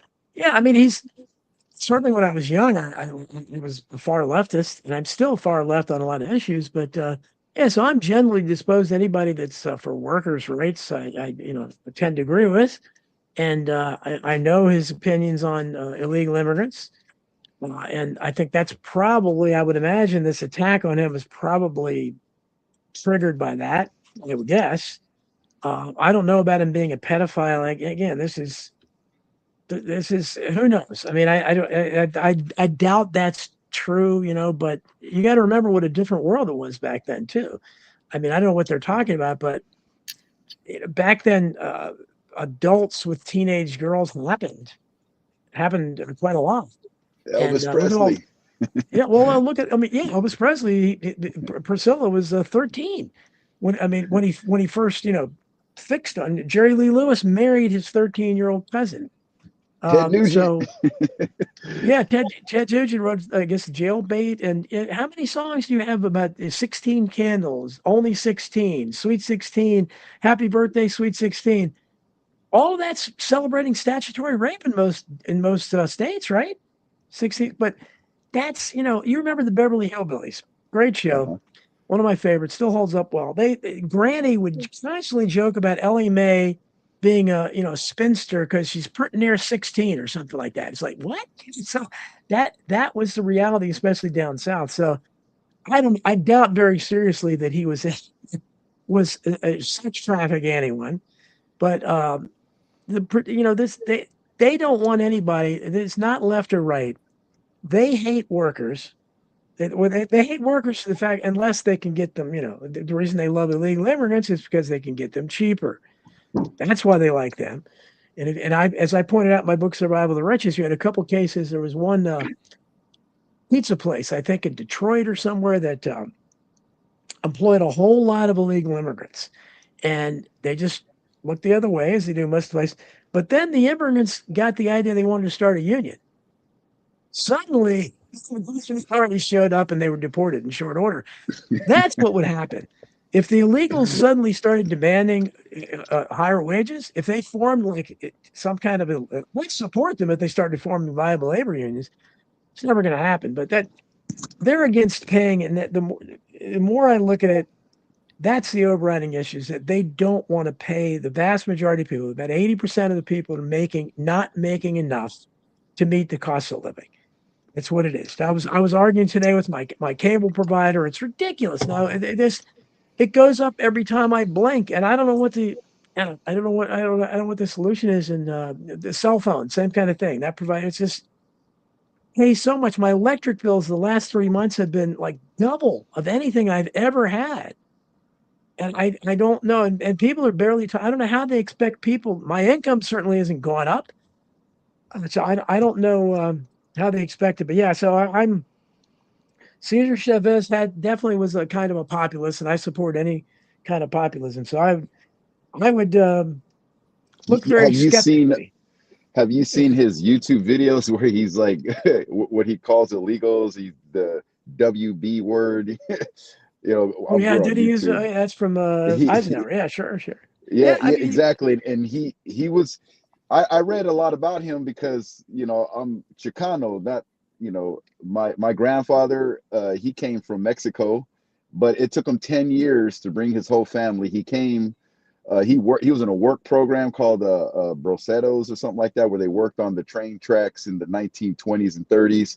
And it took him 10 years to bring all of his kids and family over. And he had to show a certain amount of income per child that he brought over, and he had 10 kids. And he came to America. He couldn't read or write. He didn't know cursive. He couldn't even read or write in Spanish. He only knew how to sign his name. He was able to buy a house in Los Angeles, raise 10 kids with a stay-at-home wife. For him to see me, well, his and that's just grandson. even immigrants could do that. That's what I said. That's why, and I tell people that all the time. I had an uncle that had 11 kids and was a taxi driver. So all he ever did, he had a pretty nice big house in a very nice area. If that was there today, it'd be worth a couple $1,000,000 because it's in a rich county. Uh, how did he do it? His wife never was pregnant. I guess she couldn't have worked, but I mean, and that's one example of many I knew. That's what nobody talks about. That Bernie Sanders, anybody talk about 60, 70 years ago, every job paid a living wage. Every job. Mary, what do you think of all this? Okay. I think that maybe I read some of the accusations. It sounds pretty true. And pedophilia isn't new. I got in on this game in 2005 just because I was studying mind control. And then it turned out that many of the mind control girls had, as part of their capture, part of their training, to later become slaves for our government. And there are maybe millions of them. I didn't believe that at first, but now I'm thinking probably more than half of Congress are children who were captured as children, not moved out of their own family home. Usually it was the parents who were doing the capturing, but I think they're not free. And one time when I was hanging around the Harvard campus, which would have been around 1978, Mr. Cesar Chavez was a privileged speaker. He was speaking at the ARCO Forum, and he really wouldn't have lettuce farmers speaking at the ARCO Forum. So the fact that he was there for the cause of what you just said, the better wages for the people, that has to have been, in my opinion, part of a game, because that is not really Harvard's game to do that, is it? So if he was under their control, and I'm not blaming him as an individual because I don't know his case, and I always liked him when I saw him, at these events. I thought, oh, yeah, he's good. But it's quite possible that many of our heroes and many of our people that we admire are in a big game, and we just don't know it. And whether they know it or not is tricky. But they see the world differently from us. But when they're talking to us, they use our expressions. They act like us. So you really wouldn't guess them. You certainly would never guess if by any chance Mr. Chavez has got some other agenda going. You're saying basically the same thing that people are saying today about Tucker Carlson, RFK Jr., who I saw. MLK. Yeah. Well, yeah, MLK is really, there's a whole bunch of people that don't like him anymore. So yeah, it's really, and I think there is a plot to try to destroy our heroes, to try to make it so we have no heroes. And I think that's why, even some of the people whose statues they were tearing down, I don't necessarily consider heroes, Yes. but people do. The vast majority, and I think it's important that they have an idea that there were people that had higher ideals and did good things, maybe even if they really didn't. But I think it's important to have some heroes, and I think they want to take that all away from us. And now we look at there are no heroes. It's impossible to have a hero in Washington D.C. It's difficult to find them today, for sure. Yep. George Floyd, he's a hero. Yeah, James Yunion says, why Chavez and not ML King, who also has outstanding credible accusations against? Well, yeah, I mean, King apparently, I don't know. I don't know how much tape they have on what he was actually doing. I mean, he was at the very least a womanizer. But, again, it kind of makes him like all the other high-profile Christian ministers, doesn't it? I mean, it seems like that's... It is amazing how many of the religious leaders got caught out. And also, I'd say this about the Catholics. I attended the hearings of this thing called Royal Commission in Australia. It went on between 2014 and 2017. And, of course, they weren't, I don't suppose anybody got arrested, but they really weren't looking for the pedophiles. They were looking for why didn't the principal of the school or the sergeant of the army stick his nose into this problem when he knew that the young boys were being raped by whomever. And so anyway, during this commission, which went on and on, it did become apparent that it's really big stuff. And one person who commented on an article I wrote, I must say she got it right, although I don't think she claims to have known anything about the fact. I said that in one of the famous private schools in Melbourne, high schools, the man, this came out in the hearings, the guy who was the laundry man, now it's a dormitory situation, so you got a guy that runs the laundry, and that for about 30 years he was raping boys. And this commenter said he was probably put there, or he was certainly allowed once folks knew about it. Nobody said, get out, he stayed. And they said probably he was fulfilling the task of identifying two things.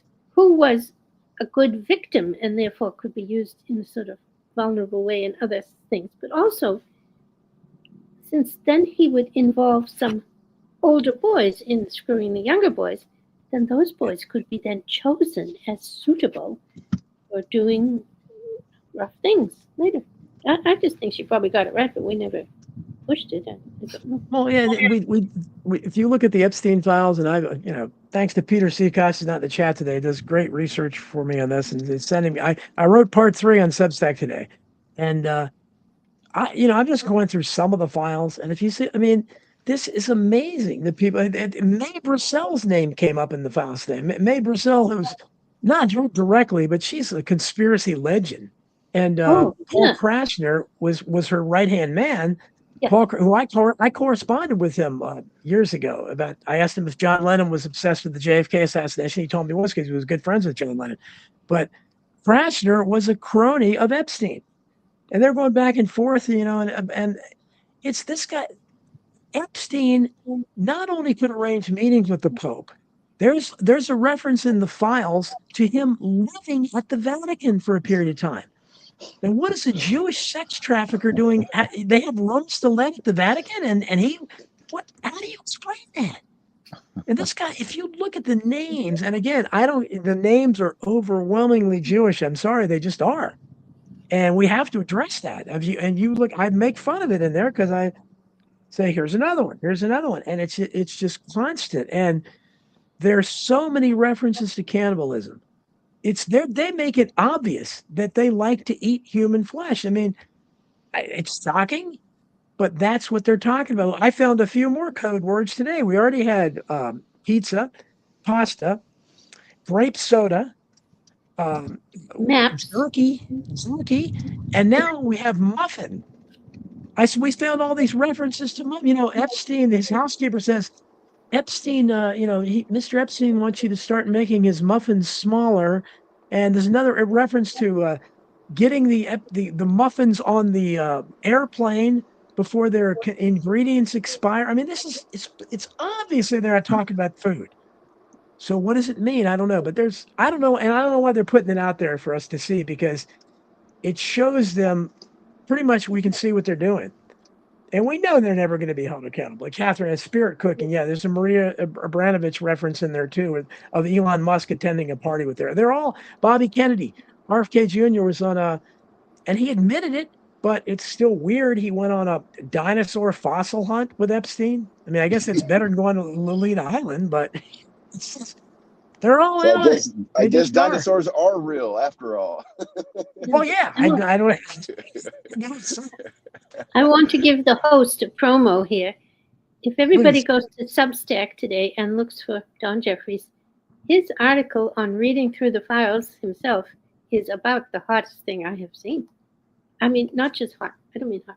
I mean usable